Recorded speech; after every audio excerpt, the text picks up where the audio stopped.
Aloha.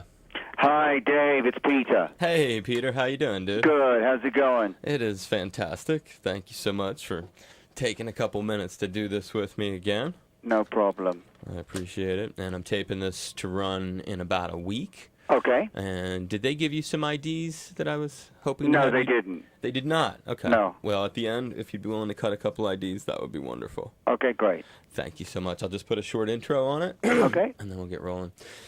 It's Dave Lawrence, the Workforce Afternoon, and today we welcome back a guitarist whose popularity and exposure in a wide range of mediums makes him, to many, a household name. From his background that connects him to Bill Wyman, George Harrison, David Bowie, and so many others, to his continuing presence as a smoking, soulful, extremely diverse guitarist, it's a real honor to hear about his new instrumental all-star CD, Fingerprints, and touch on his incredible life. I offer a warm aloha to the legendary Peter Frampton. Aloha, Peter. Hello there. How are you? Thank you so much for being willing to be part of the show again. No problem. We last talked to you in 2004 when you were doing the Now CD. That's right. And great timing getting you back right at this particular moment. I know Fingerprints has been out for a little while, but we have Pearl Jam in town. Oh, you do? Yeah, for not one but two shows. They are doing a small arena show and then a week later opening for U2 at Aloha fantastic. Stadium. Yeah, and as I was preparing for the interview, it was a treat to be able to hear Mike McCready and Matt Cameron's work on this album. How'd you end up getting hooked up with those guys? It was basically started with Cameron Crowe when I was working on Almost Famous. We both played on the soundtrack of the. He was half the guitarist and I was the other half of the guitarist. He did some solos on some tracks that Nancy and Cameron had written, and I did the solos on the other couple. And so we got to meet they got to know each other through that. And then he came to one of my concerts. I went to a couple of theirs, and then ended up asking them if they would feel like doing a track. Well, it ended up being two, but I mean, I asked them if they'd be available or want to do it, and they said yeah. Two very interesting tracks too. A cover of a Soundgarden tune from when Matt was in the band, and then this instrumental that if you go to peterframpton.com, that's the song that's looped or something right when you get to your website, right? Yes.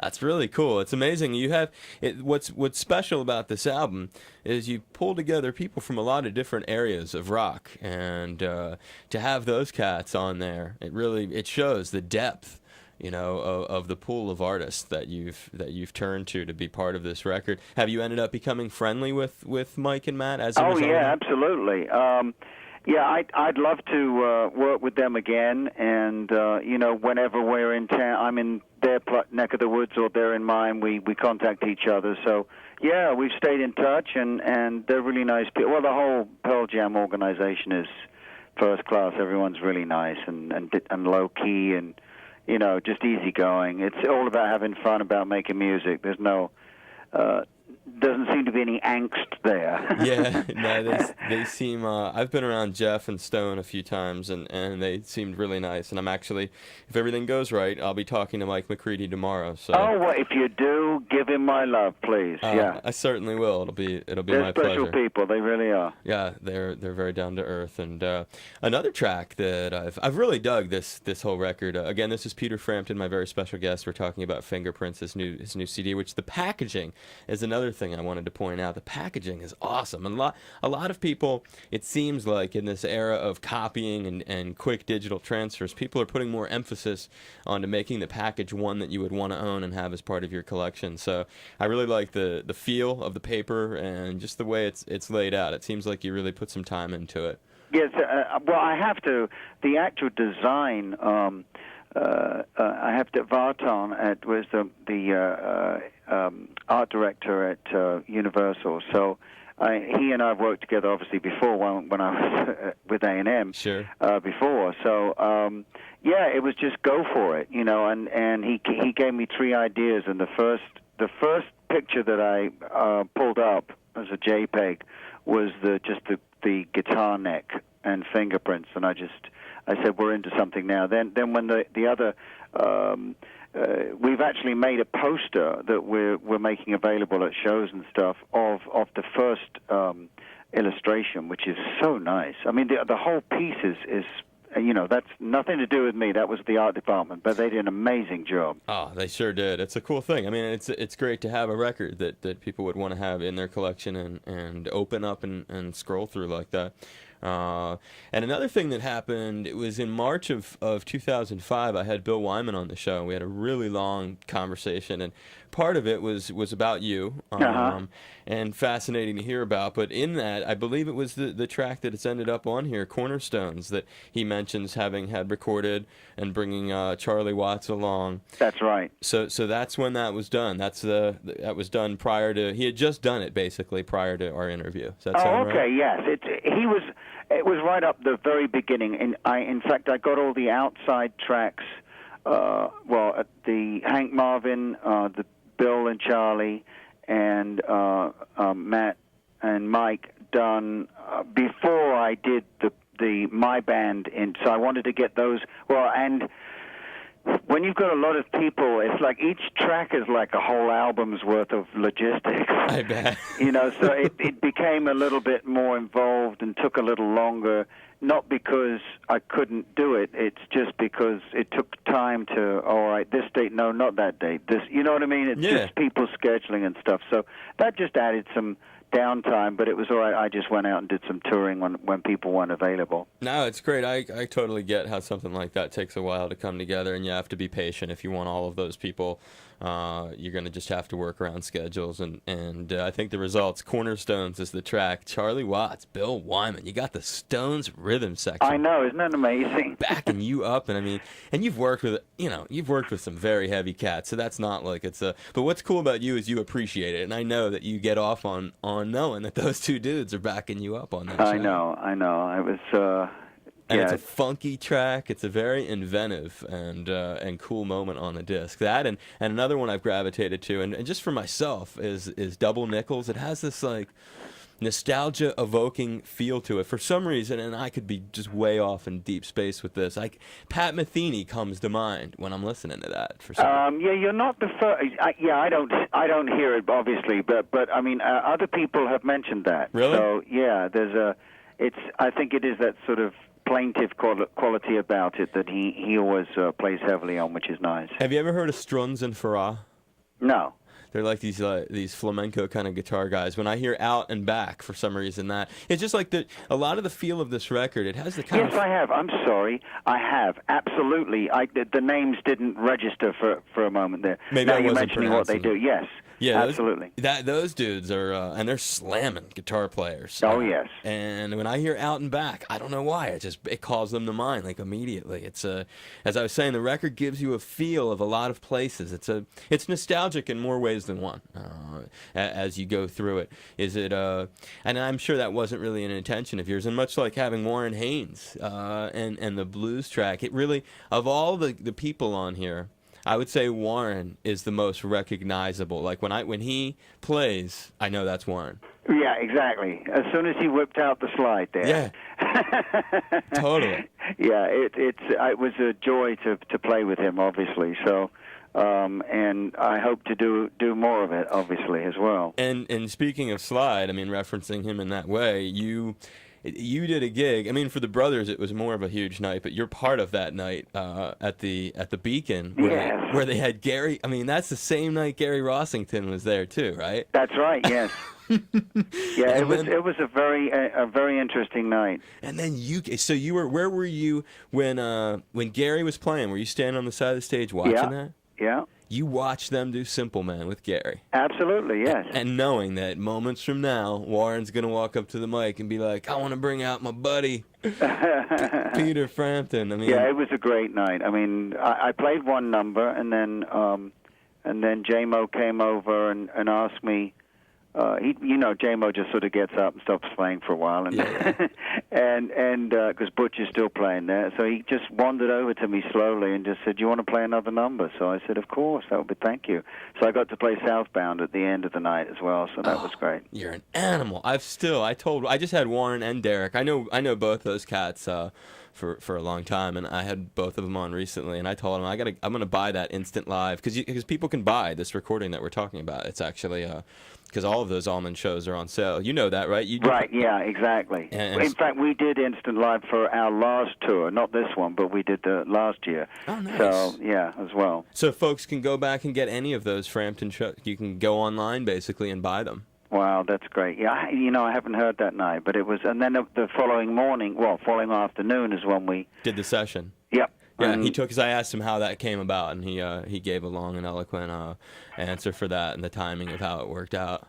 Yeah, it was, by the time my friend from the record company was coming, he said, so have you started, you're just getting sounds? I said, it's done. It was like, it was so great, because I said, do you want to know what those chords are? And no, let's just go for it, because he'd heard the track. And I said, do we want to talk about it, or do we not? And we just looked at each other and went, nah. So, nice. And just played it, and that was it. I think out of there was 3 takes total, and most of it comes from the first take. That's amazing, and it would. How long have you known? What's crazy about that situation is, considering your career and stuff. Did you know the Allmans before Warren joined? Basically, I guess is the question. I knew of them, and I'd met them. I'd met a couple of them here and there. Greg at a show here or there, but never. Didn't know them like this. No, not at all. Had you met Dwayne? No, I didn't. Okay. Unfortunately, no. But you had. But that's you see where I'm going with that. It's kind of interesting because of your career. You worked with the brothers a long time, or you had been in the business and exposed to the prior generation, so to speak. Absolutely. Well, I mean, as soon as I came to America, the Allman Brothers were, in '69, the Allman Brothers were, up there already. So it was. Humble Pie were very into them as well. Did you just adopt residency here at a really? It seems I don't think a lot of your fans, unless they study you, more casual fans, I guess is the way to say this. I think it would be a surprise to them to find out you live in Cincinnati. How long has it been that you've called America home? Well, I moved to New York in 1975, January 1st. Actually, I moved into a place. And then I've been all over the place, L.A., Nashville. Scottsdale, Nashville. I love Nashville. And that's where we do all our rehearsing and all the gears down there. And we all meet up down there to rehearse. And no, it just ended up here just because of family. My wife's from here, and we've got a 10-year-old, and we want to be close to Grandma. So that's why we're here. And the schooling's great. And so she's from Cincinnati? Yes, she is. And then what's even more, I guess, ironic, and I think listeners will really be, people who are not aware of this, Ohio is also as a state where Clapton, right? Columbus, yeah. Eric, I see Eric on the freeway all the time. We wave, but... no, we don't. But yes, he has his lovely wife there. Yes. Crazy business, though, that 2 legendary British cats who so many Americans love, both are now based out of Ohio. Well, I think what's more important about this, it shows who really has the power in these relationships. Oh, the women, right? And it brought you guys both to their home areas. Well, it illustrates several things. Yes. That's right there. That's one of them, and you're both really connected to our culture, man. If anyone ever had any doubt about that. How many times have you been out here to Hawaii? I believe it's at least 3. To play and stuff? Yes. How long's it been? It's been a while. We've got to come there. We've definitely got to come there. I'd love to have you. Have you been on vacation or just recently, or have you just not been here in a long time? No, I haven't been in quite a while, actually, and we're overdue to come there to play or to have a vacation. Dude, either of those would be, if you came out here, I would take such good care of you. If you just came on vacation, I get it. It's a nice limo from wherever you were staying. I'd bring you over to the station. I'd have nice catered, private thing, lots of gifts. I take such good care of you, Peter. I certainly, Have you got your calendar out? I do. I mean, and if you came to you could do an acoustic thing or you could bring the band. I just hope that you, because we're in a unusual spot, and people tend to they don't think they could come here and do a gig or do business, right? And we would love to have you. We're very supportive and have been of your records, and I just I know you have. You do good. And I've been that way for many years. I first got to meet you long ago when you came to BCN and you did a thing in Boston when I was working there, a really cool studio session across the street, and that's when I got to spend a bunch of time and realized what a down-to-earth guy you were, and that you really, not only does Peter have this incredible background with all these artists that you've gotten to work with, and and you have the kind of life we could never touch on all of it as I wrap this up. You just have so much stuff, but you're also a guy who I don't think you are a household name, like I said when I introduced you, but the one thing I'll end it with, Peter, is I think a lot of people are your fan, and a lot of people really do appreciate what you've done in terms of your pop culture contribution to music. But to this day, if people listen to Fingerprints, your brand new record, or now the last one from 2004, you're soloing, you're playing, you are somewhat of an underappreciated player because you're a monster, dude. You have so much soul. That version of "While My Guitar Gently Weeps" that you did for George. Oh, well, thank you. It's huge, man. Yeah. And it happens again and again on this record. So. Well, thank you very much. You're welcome very much. You're just I think a lot of people maybe overlook what a powerful guitar player you are. To this day, a lot of folks maybe.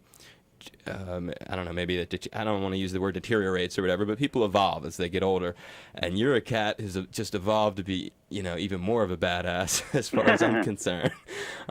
So we'd love to have you out here, and please know that we'll continue to support whatever projects you deliver, and keep an open mind to venturing out to the 50th state with your beautiful wife. Absolutely. Thank you, Peter. Thank you. Hi, this is Peter Frampton, and you're listening to the man, Dave Lawrence. Aloha, it's Peter Frampton here. I've waited a long time to say these magic words. Hey, Dave, it's 4:20. Aloha, this is Peter Frampton here, and you're tuned to the only show that matters with my friend Dave Lawrence.